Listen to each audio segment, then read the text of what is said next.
तो भगवान शंकर को श्रावण प्रिय है। एक कारण कहा कि मंथन में जो विष निकला उस विष का पान किया और भगवान देवताओं ने मिलकर भगवान शंकर का जलाभिषेक किया। दूसरा कारण कहा, माता सती ने शंकर को पाने के लिए श्रावण के महीने में ही सबसे ज्यादा साधना करी है। और क्या करा था माता सती ने?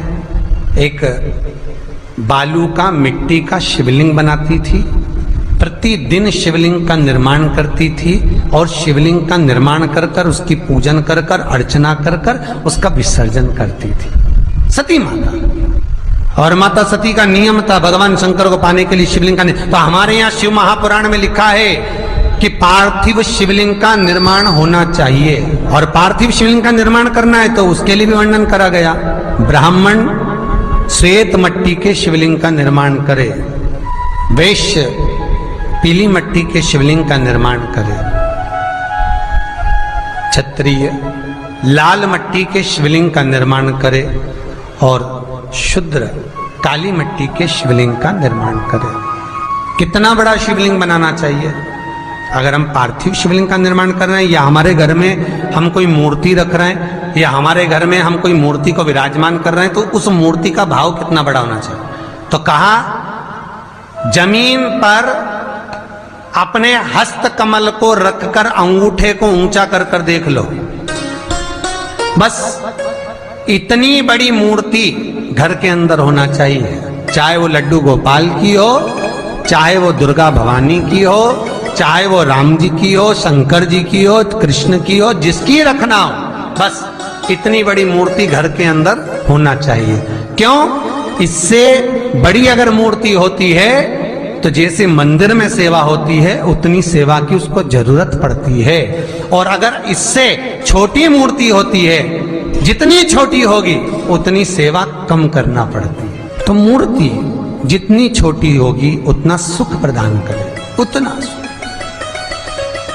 उतना आनंद देगी। पर श्रावण के महीने में यदि आप रोज शिवलिंग नहीं बना सकते तो पूरे महीने में एक बार शंकर का शिवलिंग का, पार्थिव शिवलिंग का निर्माण करना चाहिए, जरूर करना चाहिए। और पार्थिव शिवलिंग का निर्माण कर कर उसकी आराधना, उसकी अर्चना, उसकी पूजन करना चाहिए। नमः शिवाय, ओम नमः शिवाय, ओम नमः शिवाय, नमः शिवाय। पार्थिव शिवलिंग का जब भी निर्माण करें, किसी थाली में या पात्र में, जिसमें भी आप निर्माण कर रहे हैं, उस पार्थिव शिवलिंग को बनाने से पहले उसके अंदर, पात्र के अंदर एक बेलपत्र रखे। बेलपत्र क्या? आपको कथा में कल कहा था, बेलपत्र का वृक्ष माता पार्वती के नयन अश्रु से प्रकट हुआ है, और रुद्राक्ष का वृक्ष शंकर भगवान के नयन अश्रु से प्रकट हुआ है। तो बेलपत्र रखकर फिर उसके ऊपर शिवलिंग का निर्माण करें, फिर उसके ऊपर शिवलिंग, उसका लाभ आनंदित होगा, उसका सुख आनंदित होगा, वो आनंद फल देने वाला होगा। कई लोग सीधे थाली में शिवलिंग बना देते हैं। माता पार्वती के हस्त कमल पर शिवलिंग का निर्माण है महाराज, हस्त कमल सुख देने के लिए। तो भगवान शंकर के शिवलिंग का निर्माण करें। माता सती ने भी किया। यही श्रावण के महीने में माता सती शंकर भगवान के शिवलिंग का निर्माण करती है, पूजन करती है, अर्चना करती है। फिर शाम के समय उस शिवलिंग को मस्तक पर स्पर्श कर कर जलाशय में, कुंड में, जल में, बावड़ी में, कुएं में, तालाब में उसका विसर्जन करती है मां। दूसरा कारण कहा, सती शंकर को इसी श्रावण में रिझाई थी, इसलिए शंकर को श्रावण अति प्रिय है। कि पहले आती है नवमी, फिर आवेगी एकादशी, देवसोनी। तो भंडारिया नवमी का मतलब क्या होता है? भंडारिया नवमी का स्मरण क्या होता है? अभी आपको कहा था 9 जगह पर बेलपत्र चढ़ती है। भंडारिया नवमी का मतलब ही यही है कि भगवान विष्णु सोने जाने से पहले नवमी तिथि के दिन 9 बेलपत्र भगवान शंकर को समर्पित कर कर भगवान शिव के मंदिर में बैठकर भगवान शंकर की आराधना कर कर भगवान विष्णु लक्ष्मी जी के साथ अपनी सृष्टि का कार्यभार 4 महीने के लिए शंकर जी को सौंप देते हैं भंडरिया नवमी के दिन। और एकादशी के दिन से, देव सोनी एकादशी के दिन जब भगवान सोते हैं, उस दिन से भगवान शंकर पूरे कार्यभार को देखते हैं, पूरे कार्यभार। जब कार्यभार सौंपा गया, भगवान शंकर सृष्टि का संचालन करने लगे, तब ब्रह्मा और विष्णु ने आकर शंकर जी की आराधना यही श्रावण के महीने में करी थी कि आपने पूरा कार्य अच्छे से संभाला, इसलिए शंकर को श्रावण अति प्रिय है। ये तीसरा कारण है शंकर को श्रावण प्रियता का। अब शिव महापुराण की कथा करिए कि शंकर को श्रावण प्रिय चौथा कारण वर्णन करा कि ये कारण भगवान शंकर की आराधना माता पार्वती ने बाल्यपन से करी, खूब करी, खूब दिल से करी। ये कहते हैं कि अगर 1,00,000 बेलपत्र समर्पित कर रहे हो और तुम्हारे पास में अगर वो बेलपत्र नहीं है तो तुम 1,00,000 मत चढ़ाओ, आप तो एक बेलपत्र, परंतु वो बेलपत्र भी पूर्ण तरह से साफ, सुंदर, सुरक्षित, खंडित ना हो, वो मुझे समर्पित करो। एक चावल का दाना चढ़ाओ पर वो खंडित ना हो, एक फल चढ़ाओ वो खंडित ना हो, एक पुष्प चढ़ाओ वो खंडित ना हो। शिव कहते हैं मेरे हाथों से मेरा पुत्र खंडित हो गया था, उस दिन से मैंने वचन दिया है माता पार्वती को कि खंडित वस्तु स्वीकार नहीं करूंगा और ना खंडित दूंगा। शायद इसीलिए ये चरित्र कथा है कि जिस नारी का गर्भ 2-3 महीना ठहरने के बाद में गर्भ गिर जाता हो, 4 महीना ठहरने के बाद गर्भ गिर जाता हो, गर्भ बच्चा पूर्ण नहीं होता हो, या बच्चा कहीं शरीर के अंदर डॉक्टर कह रहे हैं सोनोग्राफी में कि ये विकलांग है, बच्चे के पाँव में या मुख में या शरीर में पानी भरा गया है, ये सुरक्षित नहीं होगा, ये बुद्धि से कमजोर होगा, या ये बच्चा ऐसा विकलांग होगा, तो उसी समय पर जैसे ही डॉक्टर ने कहा वैसे ही एक श्रीफल, और वो श्रीफल खंडित नहीं होना चाहिए, उस श्रीफल पर जो नारी है गर्भ से है, उस नारी का सिर से लेकर एड़ी तक एक लच्छा मतलब मोली मतलब नाड़ा जो हाथ में बांधते हो, कलेवा, उसको नाप कर श्रीफल पर भगवान शंकर का नाम लेकर उस स्त्री का नाम और गोत्र बोलकर बांधकर भगवान शंकर के चरणों में ले जाकर रख दीजिए, फिर वो बच्चे की जवाबदारी शिव की हो जाती है, फिर शंकर की, क्योंकि शिव ने माता पार्वती को वचन दिया था कि मैं खंडित नहीं दे सकता। सारे देवताओं के मंदिर में नारियल फूटता है, हनुमान जी के मंदिर में नारियल फूटता है, राम जी के मंदिर में नारियल फूटता है, देवी जी के मंदिर में नारियल फोड़ा जाता है, पर शंकर जी के मंदिर में नारियल नहीं फोड़ा जाता। आखा की आखा दिया जाता है कि पूर्ण दीजिए, बेलपत्र पूर्ण दीजिए, फल पूर्ण दीजिए, एक चावल का दाना भी दे रहे हो तो पूर्ण दीजिए। उसमें एक और अच्छी बात है, बहुत ध्यान लगाकर सुनिएगा जरा। जितने आस्था चैनल पर सुन रहे हो, यूट्यूब पर सुन रहे हो, फेसबुक पर सुन रहे हो, या इस पंडाल में श्रवण कर रहे हो, बहुत सावधानी से ध्यान दीजिएगा।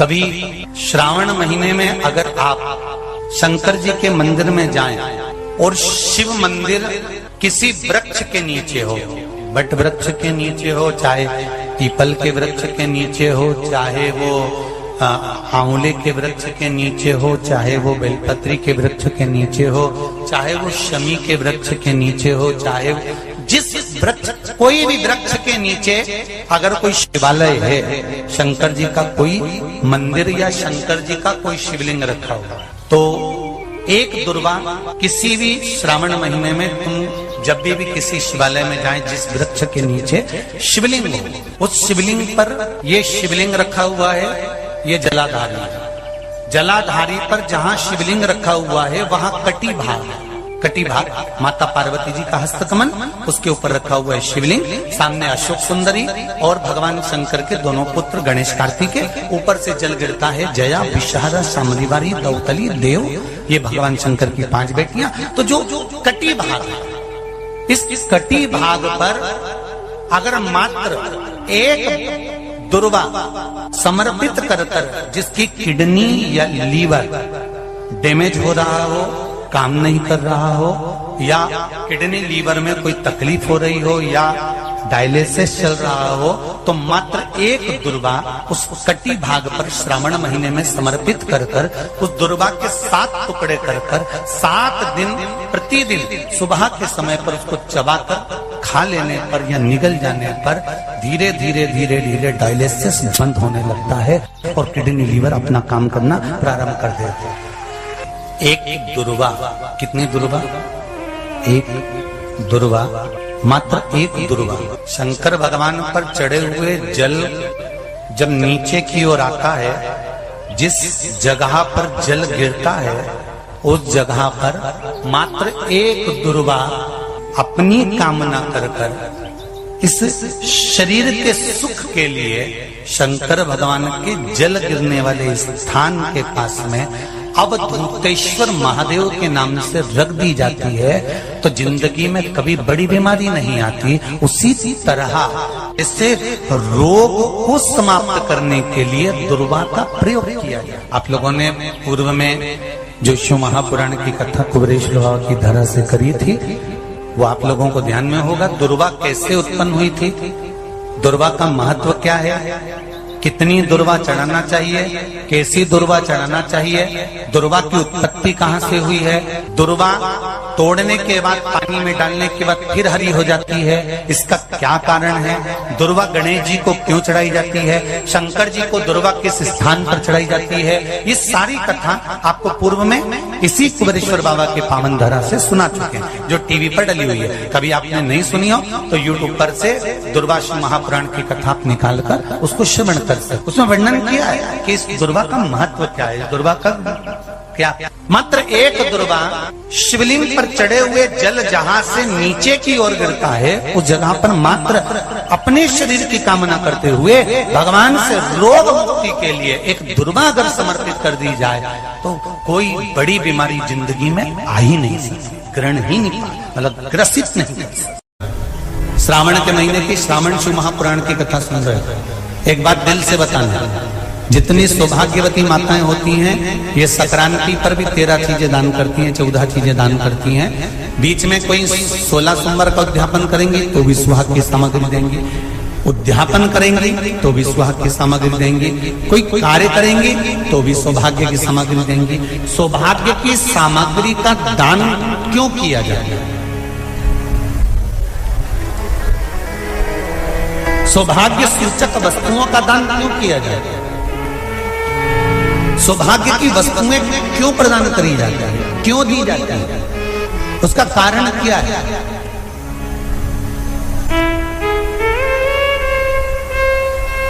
क्यों देते हैं महाराज?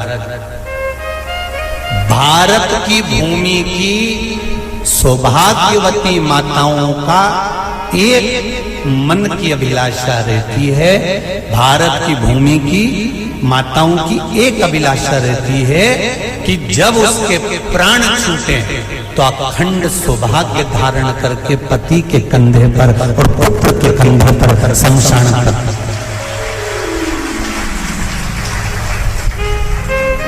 ये भारत की भूमि की माताओं की सोच है, उनके मन का संकल्प, उनके मन का भाव।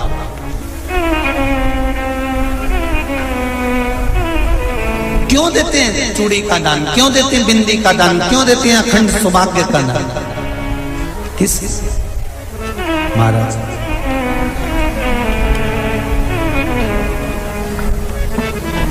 मेरे हाथों में भर भर के चूड़ी रहे, मेरे हाथों में भर भर के चूड़ी, और मैया कोई कामना मेरे मस्तक पे चमकती चूनर रहे, मेरे मस्तक पे चमकती चूनर रहे, और मैया कोई कामना